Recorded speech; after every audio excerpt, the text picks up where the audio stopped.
오늘 이 시간 주시는 하나님의 말씀은 에스겔 47장 1절에서 12절까지 말씀입니다. 구약 성경 1226면 27면에 나와 있습니다. 이 계시된 하나님의 말씀을 제가 봉독하도록 하겠습니다. 에스겔 47장 1절에서 12절 말씀. 그가 나를 데리고 성전문에 이르시니 성전의 앞면이 동쪽으로 향하였는데 그 문지방 밑에서 물이 나와 동쪽으로 흐르다가 성전 오른쪽 제단 남쪽으로 흘러내리더라. 그가 또 나를 데리고 북문으로 나가서 바깥길로 꺾여 동쪽을 향한 바깥문에 이르시기로 번즉 물이 그 오른쪽에서 스며 나오더라. 그 사람이 손에 줄을 잡고 동쪽으로 나아가며 천척을 청량한 후에 내게 그 물을 건너게 하시니 물이 발목에 오르더니 다시 천척을 청량하고 내게 물을 건너게 하시니 물이 무릎에 오르고 다시 천척을 청량하고 내게 물을 건너게 하시니 물이 허리에 오르고 다시 천척을 청량하시니 물이 내가 건너지 못할 강이 된지라. 그 물이 가득하여 헤엄칠 만한 물이요 사람이 능히 건너지 못할 강이더라. 그가 내게 이르시되 인자야 내가 이것을 보았느냐 하시고 나를 인도하여 강가로 돌아가게 하시기로 내가 돌아가니 강 좌우편에 나무가 심히 많더라. 그가 내게 이르시되 그 물이 동쪽으로 향하여 흘러 아라바로 내려가서 바다에 이르리니 이 흘러내리는 물로 그 바다의 물이 되살아나리라. 이 강물이 이르는 곳마다 번성하는 모든 생물이 살고 또 고기가 심히 많으리니 이 물이 흘러 들어가므로 바닷물이 되살아나겠고 이 강이 이르는 각처에 모든 것이 살 것이며 또 강가에 어부가 설 것이니 엥기디에서부터 에네글라임에까지 그물 치는 곳이 될 것이라. 그 고기가 각기 종류를 따라 큰 바다의 고기같이 힘이 많으려니와 그 진펄과 갯벌은 되살아나지 못하고 소금 땅이 될 것이며 강 좌우 가에는 각종 먹을 과실나무가 자라서 그 잎이 시들지 아니하며 열매가 끊이지 아니하고 달마다 새 열매를 맺으리니 그 물이 성소를 통하여 나옴이라. 그 열매는 먹을 만하고 그 잎사귀는 약재료가 되리라. 아멘. 여러분 반갑습니다. 우리 서로 이렇게 한번 인사하겠습니다. 생명수를 먹고 마심으로 목마르지 않고 영생을 누리며 삽시다. 생명수를 먹고 마심으로 목마르지 않고 영생을 누리고 삽시다. 예수님을 영접함으로 영생의 복을 받읍시다. 예수님을 영접함으로 영생의 복을 받읍시다. 축복합니다. 사랑합니다.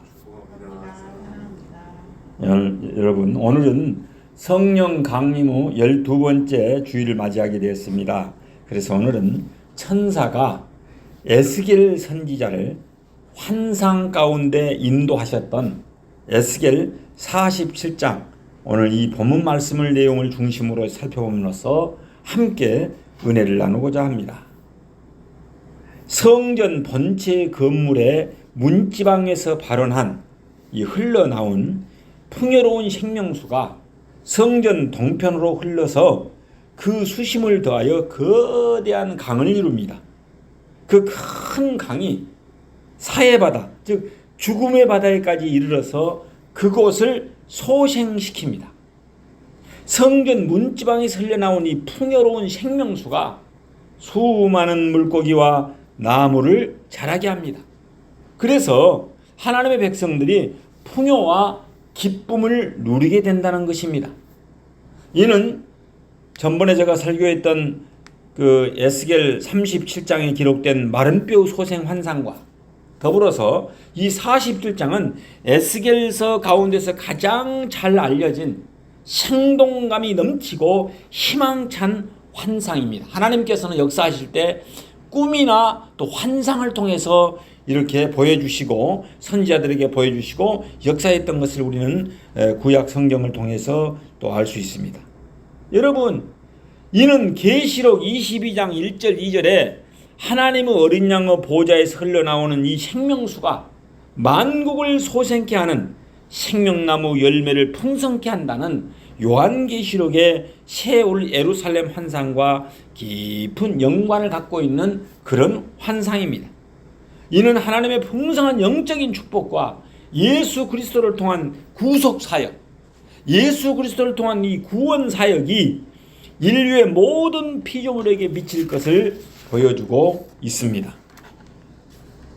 마지막으로 에스겔 48장 30절에서 35절에 보면은 새 땅과 관련된 그런 기사의 후반부로서 성읍 기지를 둘러싼 정방형의 성읍에 12지파의 이름을 딴 12문이 있다는 사실입니다. 더불어 이 성읍의 이름이 여호와 샴마인데, 여호와 샴마라는 뜻은 여호와께서 거기 계신다는 그런 의미입니다. 여호와 샴마로 불려질 것이라는 사실을 예언하고 있습니다. 이는 회복된 새 땅에 거할 사람들이 바로 하나님의 백성들이라는 사실인 것입니다. 우리 신약으로 말하면 예수 그리스도를 믿는 하나님의 거룩한 백성들이라는 사실입니다. 더불어 하나님께서는 구원받은 백성들 가운데 영원히 함께 계실 것을 알게 해주고 있습니다. 그리고 이 성읍은 요한계시록 21장에 나오는 새 예루살렘 성의 구조와 같다는 점입니다. 이 예언이 장차 예수 그리스도의 재림으로 완성됩니다. 그때 모든 성도님들이 이 성읍에서 구원의 감격과 은혜를 만끽하게 된다는 소망을 갖게 하고 있습니다. 그래서 우리는 이 에스겔서의 내용에서 다음 사실에 주목할 수 있습니다. 첫 번째, 모든 풍성한 은혜는 생명수 되시는 하나님으로부터 비롯된다는 것입니다. 여러분, 오늘 본문 말씀 1절을 다시 한번 봉독하도록 하겠습니다. 시작.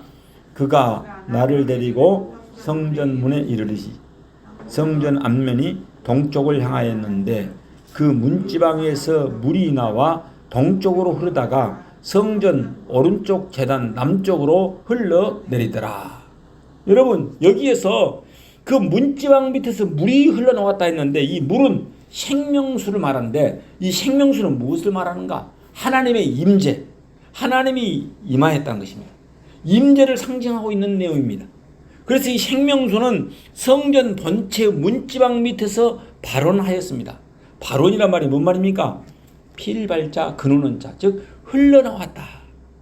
물이 흘러나왔다는 것입니다. 우리 정정은 자매님은 기도하다가 이런 이야기를 한 걸 제가 들었어요. 하나님께서 성전에서 흘러나오는 그 생명수를 통해서 사람을 살리고 구원한다. 그 성전이 뭡니까? 하나님의 전 교회를 말하는 것입니다.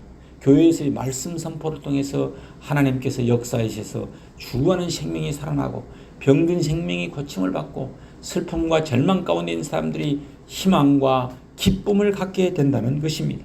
살아나는 역사가 일어나게 된다는 것을 말해 주었습니다. 여러분, 이 생명수는 사해, 죽을 사자 바다의 자, 즉 죽은 바다를 살렸습니다. 생명수는 강물의 물고기를 심히 많게 하였습니다. 강가에 자라나는 각종 먹을 과실나무들로 인하여 풍요로움을 누리게 하였습니다. 9절 말씀에서 이 사실을 확인할 수 있습니다. 9절 함께 읽겠습니다. 시작. 이 강물이 이르는 곳마다 번성하는 모든 생물이 살고 또 고기가 심히 많으리니 이 물이 흘러 들어가므로 바닷물이 되살아나겠고 이 강이 이르는 각처에 모든 것이 살 것이며. 여러분, 이 물 생명수는 성전 본체의 문지방에서 흘러나왔습니다. 주님의 몸된 교회를 통하여, 설교를 통하여 생명수가 흘러내리는 것입니다. 여러분, 그 생명수는 물의 깊이를 더하여 큰 강을 이루었습니다. 그 생명수가 이르는 곳마다 생명과 풍요를 선사했습니다. 이러한 사실은 우리 성도님들 역시 생명과 풍요의 은혜 가운데 살기 위하여 하나님으로부터 주시는 강복에 힘입어야 함을 말씀해 주고 있습니다. 여러분, 12절 말씀을 다 함께 한번 봉독하겠습니다. 12절 시작.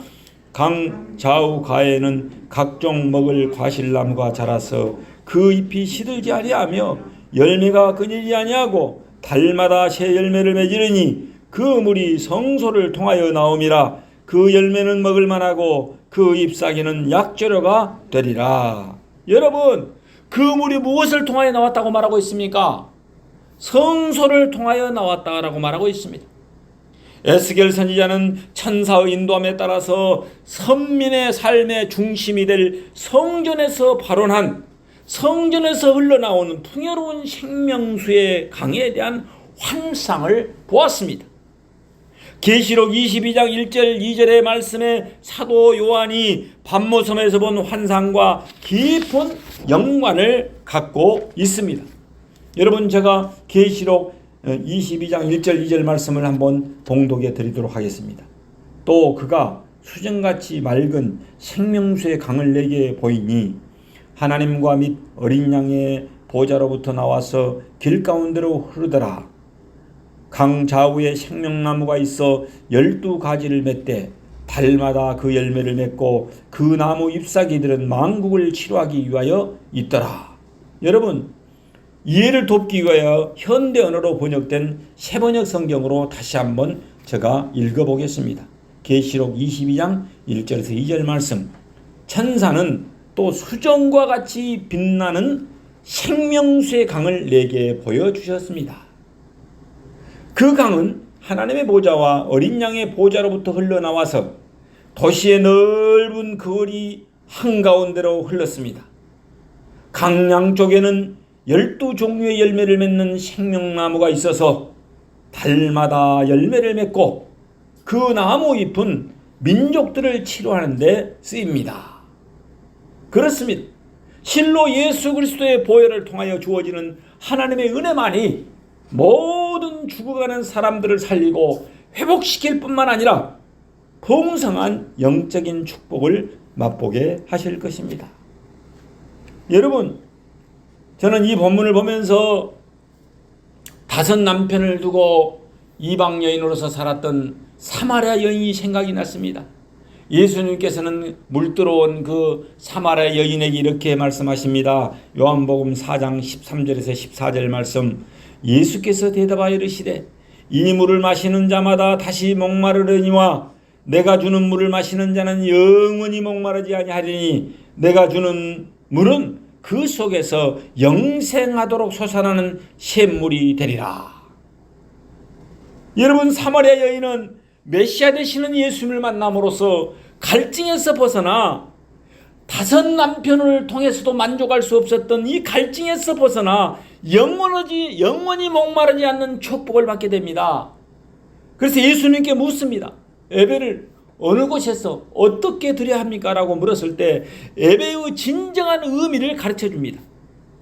메시아 되시는 예수 그리스도를 만난 후 그녀는 사람들을 기피해서 다 사람들이 낮에 유대인들 그쪽 팔레스타인 그 지역 사람들은 덥기 때문에 낮에 다 낮잠을 잔답니다. 그때 사람들이 잠든 틈을 통해서 물리로 가가지고 들어갔는데 동네방네 사람들 피해 당했던 사람들이 이제는 예수님 만난 후 자기의 동네에 들어가서 사람들에게 와서 보라, 와 보라라고 29절 요한복음 4장 29절에서 외치고 있는 걸 볼 수 있습니다. 예수님은 그리스도라, 예수님은 메시아다, 예수님은 구원주라는 사실을 전했습니다. 그랬더니 그들이 동네에서 나와서 예수께로 나왔다라고 요한복음 4장에서 기록하여 말씀하고 있는 것입니다. 여러분, 예수님께서 주시는 물을 먹고 마심으로 영원히 목마르지 않는 영생의 축복을 받으시길 주님의 이름으로 축원합니다. 둘째로, 하나님의 은혜는 모든 사람 만민에게 개방되어 있습니다. 사랑과 은혜가 풍성하신 하나님께서는 회복된 새 땅을 분배하면서 이스라엘 모든 지파에게 공평하게 나누어 주셨습니다. 그뿐만 아니라 이스라엘에 머물러 사는 타국인들도 기업을 분배받게 된다는 사실입니다. 하나님의 나라는 결코 폐쇄되어 있지 않습니다. 아담과 하와가 지은 불순종의 죄인 원죄를 회개하고 하나님 앞으로 하나님 앞으로 돌아와야 합니다. 나와야 합니다. 부지중에 지은 자신의 허물과 죄를 철저히 회개하고 예수 그리스도의 보혈의 공로를 힘입어서 새하늘과 새 땅의 소망을 바라보면서 예수님께 붙잡힌 삶을 살아가는 사람은 누구나 사마리아 여인처럼 하나님의 백성이 되어서 하나님의 풍성한 은혜를 누릴 수 있는 것입니다. 세 번째로, 하나님은 작고 불충한 사람들도 외면하지 않으시고 사랑을 베푸십니다. 하나님께서 이스라엘 12지파에게 땅을 하시면서 어느 한 지파도 소외되지 않도록 공평하게 분배하셨습니다. 과거의 역사를 살펴보면 이스라엘 지파들 가운데는 우열이 있었습니다. 또한 하나님을 배반하고 죄를 짓는데 앞장을 섰던 불명예스러운 과거를 가진 그런 지파들도 있었습니다. 그러나 회복된 새 땅, 새 하늘에서는 하나님은 이러한 과거의 책임을 물어서 불이익을 주지 않으신다는 것입니다. 이는 모든 하나님의 백성으로 하여금 아름다운 기업을 차지하여서 복된 삶을 살기를 원하시는 하나님의 무한하신 사랑을 잘 보여주고 있습니다. 우리 기독교는 그래서 사랑의 종교입니다. 요한복음 3장 16절에서 뭐라고 합니까? 하나님이 세상을 이처럼 사랑하사 독생자를 주셨으니 이는 저를 믿는 자마다 멸망치 않고 영생을 얻게 하려 하심이라. 아멘. 하나님이 세상을 이처럼 사랑하사, 우리 기독교는 사랑의 종교인 것입니다. 누구든지 믿는 자는 남자나 여자나 많이 가진 자나 적게 가진 자나 많이 배운 사람이나 적게 배운 사람이나 누구든지 흑인이나 백인이나 누구든지 믿는 자는 구별하지 아니하고 차별하지 아니하고 영원한 생명, eternal life, 영생을 얻게 됩니다. 구원을 받게 됩니다. 하나님의 사랑은 하늘보다 높고 바다보다 깊고 크고 광대합니다. 그래서 그 크신 사랑으로 우리는 그 사랑하여 믿는 자마다 영생의 축복을 받고 죄사함의 축복을 받고 천국을 선취하며 살아가게 되는 것입니다. 그래서 그 크신 하나님의 사랑 말로 다 형언할 수 없다라고 우리는 찬양하지 아니할 수 없습니다. 넷째, 성도는 여호와 삼마 되시는 하나님과 동행하는 삶을 살아야만 합니다. 오늘 에스겔서 48장 후반부 30절에서 35절에 보면은 하나님께서 당신의 백성들에게 주신 새 땅의 중앙에 있는 성부 이름이 뭐라 그랬습니까? 여호와 삼마. 여호와께서 거기 계신다는 뜻을 가진 여호와 삼마라는 이름을 부여해 주는 것으로 종결되고 있습니다. 이는 하나님께서 회복된 새 땅에서 하나님의 백성들과 영원히 함께 거하시기를 바라신다는 사실을 우리들로 하여금 알게 하고 있습니다. 또한 이 성읍의 사방 둘레에는 성도를 예표하는 이스라엘의 12지파 이름을 붙인 문들이 있다는 사실은 모든 사람들을 하나님의 계시는 곳으로 초청하시고자 하는 하나님의 뜨거운 열성을 보여주고 있습니다. 이러한 하나님의 초청에 부응하여서 하나님께 나오는 사람만이 하나님과 더불어 동행하는 축복된 삶의 주인공들이 될 것입니다. 부활하신 예수님께서는 마태복음 28장 18절에서 20절에서 이렇게 당부하고 계십니다. 예수께서 나와 말씀하여 이르시되 하늘과 땅의 모든 권세를 내게 주셨으니 그러므로 너희는 가서 모든 민족으로 제자를 삼아 아버지와 아들과 성령의 이름으로 세례를 베풀고 내가 너희에게 분부한 모든 것을 가르쳐 지키게 하라. 볼지어다 내가 세상 끝날까지 너희와 항상 함께 있으리라 하시니라. 여러분, 우리 모두 성전에서 흘러나오는 이 생명수를 먹고 마심으로 사마리아 여인처럼 영원히 목마르지 않는 샘물을 먹는 축복을 받으시기를 바랍니다. 그 물이 발목에 이르고 그 물이 무릎에 오르고 그 물이 허리에까지 차오르고 헤엄칠 만한 물, 건너지 못할 강이 되어서 자유롭게 주님과 함께 수행하면서 진리 안에서 자유와 평강을 누리며 살아가시길 바랍니다. 오늘 아침 구원주 되시는 예수 그리스도의 초대에 아멘 아멘으로 화답함으로써 생명의 근원이 되시고 길이요 진리요 생명 되시는 예수님을 영접하고 믿고 의지하고 동행하며 살아감으로 생명이 살아나고 구원받는 주님의 친백성들이 되시길 예수 이름으로 축원합니다. 기도하겠습니다. 사랑과 은혜가 풍성하신 하나님 아버지, 감사와 영광을 올려드립니다. 모든 풍성한 은혜는 생명수 되시는 하나님으로부터 비롯됨을 알게 하시니 감사를 드립니다. 하나님의 은혜는 모든 사람 만민에게 개방되어 있음을 깨닫게 해주시니 감사를 드립니다. 하늘문이 활짝 열린 하나님의 나라를 이루어가게 하옵소서. 인류의 시조 아담과 하와가 지은 불순종의 죄인 원죄를 회개하고 하나님 앞으로 돌아오게 하옵소서. 부지 중에 지은 자신들의 허물과 죄를 철저히 회개하고 예수 그리스도 보혈의 공로에 힘입어서 새하늘과 새 땅의 소망을 바라보며 예수님께 붙잡힌 삶을 살아감으로 믿는 자마다 하나님의 백성이 되어서 풍성한 하나님의 은혜를 누리게 하옵소서. 사랑의 주님, 하나님은 작고 불충한 사람도 외면하지 않으시고 사랑을 베풀어 주셔서 감사를 드립니다. 사랑의 하나님께서 이스라엘 12지파에게 땅을 지정하시면서 어느 한 지파도 소외되지 않도록 공평하게 분배하심으로 사랑을 베풀어 주셨음을 감사를 드립니다. 우리 하나님의 백성들인 성도는 여호와 삼마 되시는 하나님과 동행하는 삶을 살아가게 하옵소서. 온 인류의 구원주 되시는 예수님의 이름 받들어 기도드리옵나이다. 아멘.